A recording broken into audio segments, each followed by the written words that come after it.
doing today? Today we are unboxing the RoboRock E5.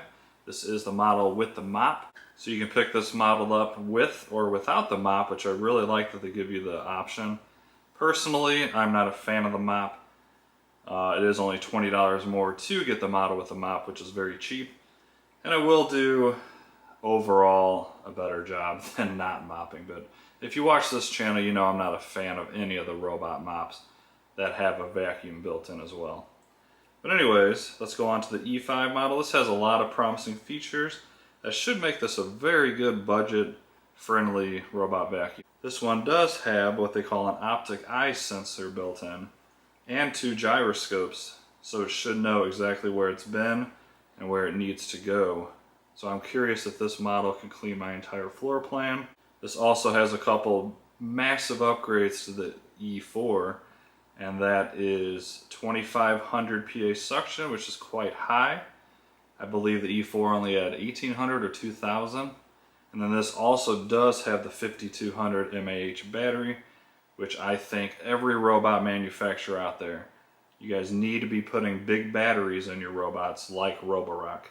That's one of the biggest features to me, and I simply think it's a must. So let's go ahead and unbox this and see what you get. This model here is $309 right now on Amazon.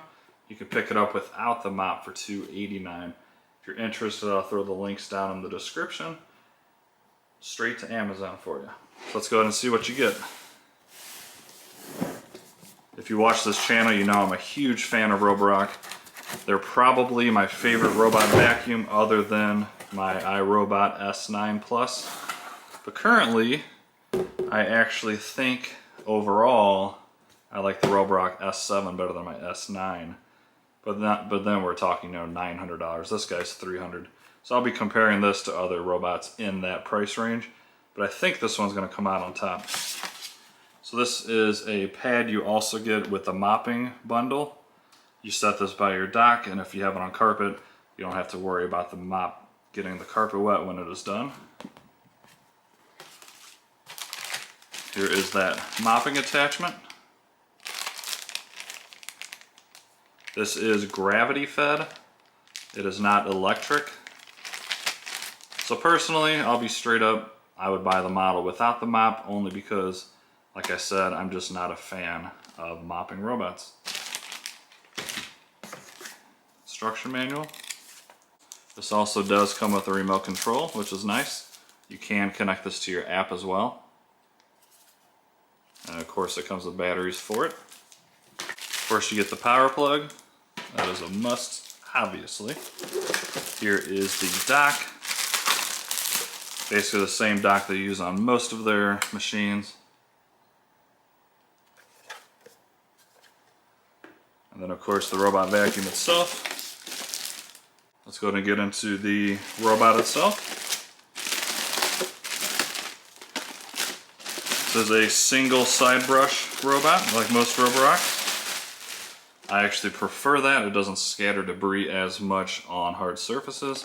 There's that optic eye navigation system. So it's going to follow itself in a perfect pattern, like you see with LiDAR-based systems.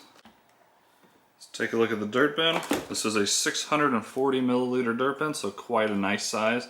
It's going to hold a ton of debris for you.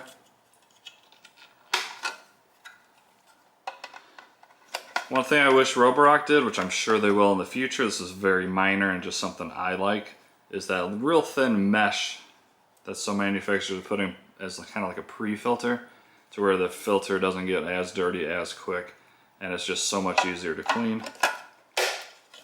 but not a deal breaker by any means. So yeah, I actually have high hopes for this for $289, and that's full price.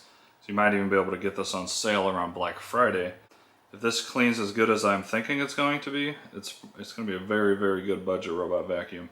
It's got the large battery, like I said, which to me is a must. It's got a large dirt bin. It has 2500 PA suction, which is very high for a budget robot.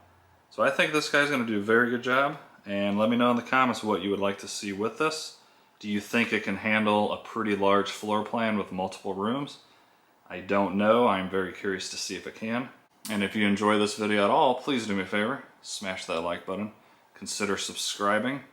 Only 7.8% of my viewers are subscribed. That actually is kind of shocking. I thought it would be much higher than that. So if you wouldn't mind, help me try to get that number up. I'll show you in some future videos if we're able to do so. Thanks so much for watching. Have a great day, and I'll see you in the next one.